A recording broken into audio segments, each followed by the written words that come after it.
आओ साध संगत जी। ਵੀਰ ਅਵਤਾਰ ਸਿੰਘ ਸੋਹਲ ਸਾਡੇ ਬੜੇ ਪੁਰਾਣੇ ਮਿਸ਼ਨਰੀ ਵਰਕਰ ਨੇ, ਬੜੇ ਅੱਛੇ ਬੁਲਾਰੇ ਨੇ, ਲਿਖਾਰੀ ਨੇ। ਅੱਜ ਕੱਲ ਕੁਝ ਸਿਹਤ ਕਹਿੰਦੇ ਨੇ ਸਾਥ ਨਹੀਂ ਦੇ ਰਹੀ, ਇਸ ਕਰਕੇ ਕਦੀ ਸਾਹਮਣੇ ਨਹੀਂ ਪ੍ਰਗਟ ਹੋਏ। ਉਹਨਾਂ ਨੇ ਜਿਹੜਾ ਸਵਾਲ ਭੇਜਿਆ ਉਹ ਹੈ ਕਿ ਤੈਸਾ ਅੰਮ੍ਰਿਤ ਤੈਸੀ ਬਿਕ ਖਾਟੀ, ਇਹ ਅੰਮ੍ਰਿਤ ਤੇ ਜ਼ਹਿਰ ਜਿਹੜੇ ਨੇ ਇੱਕ ਸਮਾਨ ਕਿਵੇਂ ਹੋ ਗਏ। ਮੈਂ ਬੇਨਤੀ ਕਰ ਰਿਹਾ ਵੀ MP ਸਿੰਘ ਜੀ ਨੂੰ, ਬਈ ਜ਼ਰਾ ਸਮਝਾਓ ਜੀ, ਬਈ ਇਹ ਅੰਮ੍ਰਿਤ ਤੇ ਜ਼ਹਿਰ ਜਿਹੜੇ ਨੇ ਇੱਕ ਸਮਾਨ ਕਿਵੇਂ ਨੇ, ਆਇਆ ਇਹੀ ਇਹਦਾ ਅਰਥ ਬਣਦਾ ਜਾਂ ਕੁਝ ਹੋਰ ਹੈ। ਵੀਰ MP ਸਿੰਘ। ਵਾਹਿਗੁਰੂ ਜੀ ਕਾ ਖਾਲਸਾ, ਵਾਹਿਗੁਰੂ ਜੀ ਕੀ ਫਤਿਹ।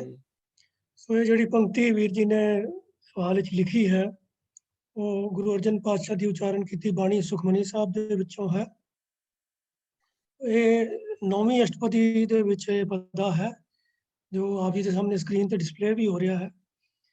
ਉਹ ਕਿਸੇ ਵੀ ਪੰਕਤੀ ਦਾ ਅਰਥ ਕਰਨਾ ਹੋਵੇ, ਅਸੀਂ ਅੱਗੇ ਵੀ ਬੜੀ ਵਾਰੀ ਇਹ ਬੇਨਤੀ ਕੀਤੀ ਹੈ ਕਿ ਇਕੱਲੀ ਪੰਕਤੀ ਦੇ ਅਰਥ ਕਰਨ ਦੀ ਬਜਾਏ ਉਹਦਾ ਜੋ ਰੈਫਰੈਂਸ ਟੂ ਦੀ ਕੰਟੈਕਸਟ ਹੈ ਉਹਨੂੰ ਧਿਆਨ ਵਿੱਚ ਰੱਖ ਕੇ ਅਰਥ ਕੀਤੇ ਜਾਣੇ ਚਾਹੀਦੇ ਹਨ।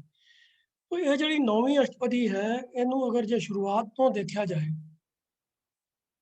तो ਇਹਦਾ आरंभ जड़ा है वो हर पदे के अंदर किसी ना किसी ऐसे व्यक्ति की गल करता है जड़े उस वेले दे धार्मिक खेत्र दे विच अपने अपने अलग अलग सिस्टम के मुताबिक विचरते सन। श्लोक दे विच भी अपरस की गल की गई है।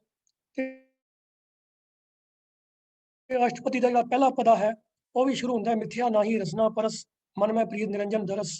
तो वो अखीरली पहले पदे की पंक्ति है कि नानक कोट मदे को ऐसा अपरस। तो वैसे अपरस जड़े भारतीय समाज विचरते सन वो एक वखरी तरह का अपना भेख रख के और अपरस तो भाव वो लेंदे सन भी किसी नाल छूना नहीं है, उन्होंने अपने आप को जड़ा है निवेकला जा करके रखना है। तो जिवें शायद उदों भी उन्होंने करोना का डर होवे तो किसी नाल छूंदे नहीं सन, सब तो वखरे वखरे रहंदे सन।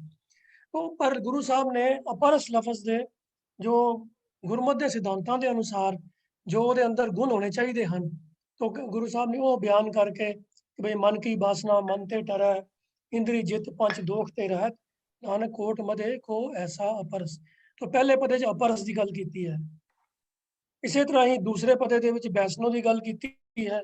तो दूसरी अष्टपदी का दूसरा पदा खत्म होता है कि नानक वो वैष्णो परमगत पावे। तो ये वैष्णो के जोड़े वैष्णव जोड़े उत्थे भारतीय समाज अपने आप को वैष्णव अखवाते सन, उन्हों की गल की है। तीसरे पदे के अंदर भगौती फिरका एक है, तो उन्होंने गल करदे होया फिर गुरु साहब ने जो गुण होने चाहिए न करके ते तीसरे पदे की जी आखिरी पंक्ति गल की है कि नानक ऐसा भगौती भगवंत को पावे कि जे भगौती च ये वाले गुण होन तां ही वो परमात्मा नूं पा सकता है। इसी तरह ही चौथे पदे के अंदर पंडित की गल की है तो चौथा पदा खत्म होता है कि चौवर्णा को दे उपदेश नानक उस पंडित को सदा आदेश। आदेश तो भाव नमस्कार। तो ये जरा सुचज्जा पंडित है वो गल की है। इसी तरह ही पंजवें पदे के अंदर इस जुगती की गल की गई है कि भाई किहड़ी जुगती है जिहदे नाल धर्म की पालना की जा सकती है, धर्म को प्रैक्टिस किया जा सकता है।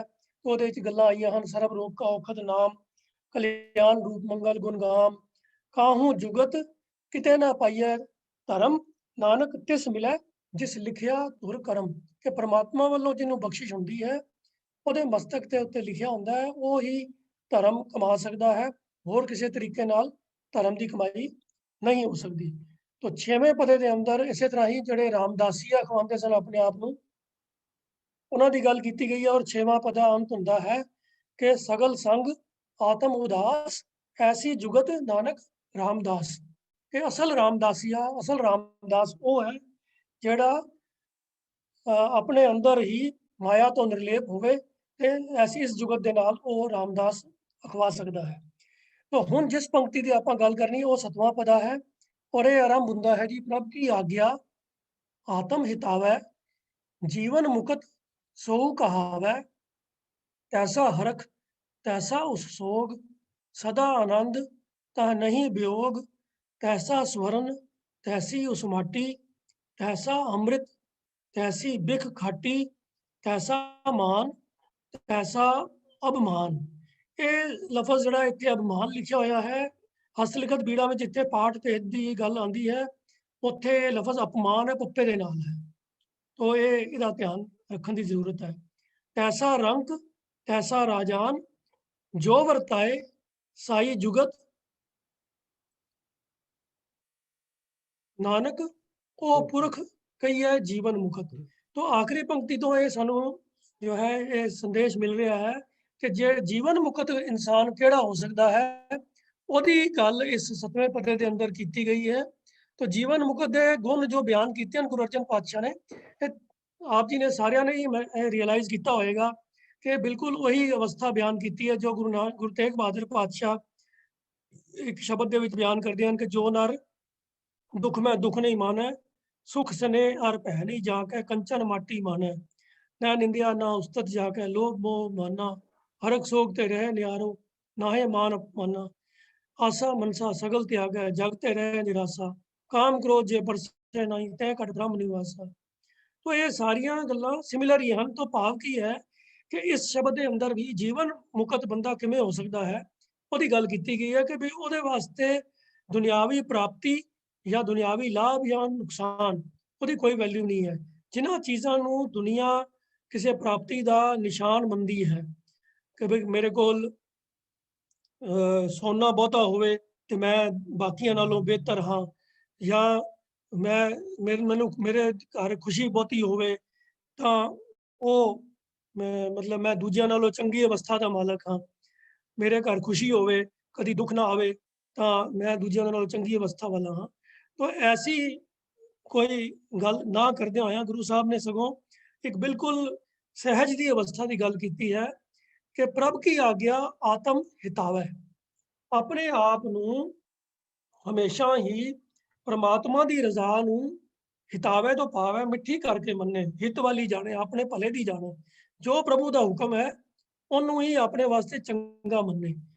असल जीवन मुकत जिहड़ा बंदा है वो कहा सकता है। तो जिहड़ा इस तरीके की रजा दे विच राजी रहना सीख जाता है, ਉਹਦੇ वास्ते खुशी और शोक बराबर ने।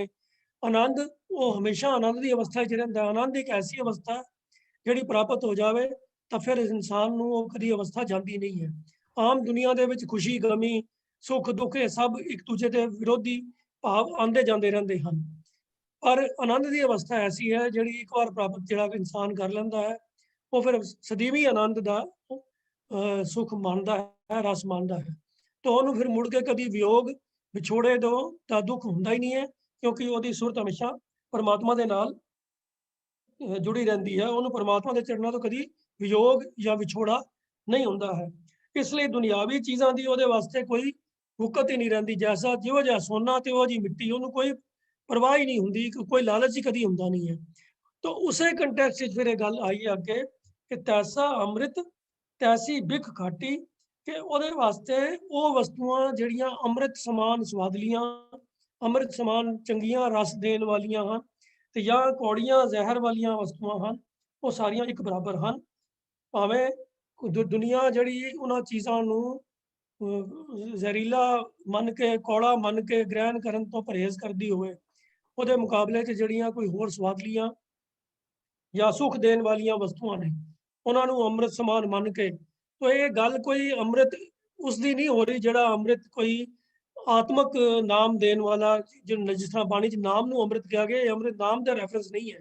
ये दुनियावी वस्तुआं जड़ियां सुखदायक ने ते बिख वस्तुआं वो जड़ियां शरीर नूं कष्ट देन वालियां ने। तो वो इस पावर च लफ्ज वरते गए हैं। अमृत कोई वो नाम अमृत या कोई ऐसा अमृत जिहड़ा सो कॉल्ड देवतियां ने अमृत जिहड़ा समुंदर चों कढिया सी, ਉਹਦਾ नाल कोई ਇਹਦਾ रैफरेंस नहीं है। ਤੇ ना ही उस ਜ਼ਹਿਰ ਦੇ ਨਾਲ ਰੈਫਰੈਂਸ ਹੈ ਜਿਹੜੀ ਜ਼ਹਿਰ ਸਮੁੰਦਰ ਮੰਥਨ ਚੋਂ ਵੀ ਨਿਕਲੀ ਸੀਗੀ, ਕਿ ਜਾਂ ਜਿਹੜੀ ਜ਼ਹਿਰ ਨੂੰ ਆਮ ਤੌਰ ਦੇ ਉੱਤੇ ਸੱਪ ਦੀ ਜ਼ਹਿਰ ਹੁੰਦੀ ਹੈ ਜਿਹੜੀ ਉਹ ਉਸ ਤਰੀਕੇ ਦੀ ਜ਼ਹਿਰ ਨਹੀਂ ਹੈ। ਇੱਥੇ ਗੱਲ ਅੰਮ੍ਰਿਤ ਔਰ ਬਿਖ ਜਿਹੜੇ ਹਨ ਰਿਲੇਟਿਵ ਟਰਮ ਦੇ ਵਿੱਚ ਯੂਜ਼ ਕੀਤੇ ਗਏ ਹਨ। ਉਹ ਵਸਤੂਆਂ ਜਿਹੜੀਆਂ ਰਸ ਭਰਪੂਰ ਹਨ ਤੇ ਉਹ ਵਸਤੂਆਂ ਜਿਹੜੀਆਂ ਬਿਲਕੁਲ ਵੀ ਸੁੱਖ ਨਹੀਂ ਦਿੰਦੀਆਂ ਹੈਗੀਆਂ ਬਲਕਿ ਕਸ਼ਟਦਾਇਕ ਹੁੰਦੀਆਂ ਹਨ।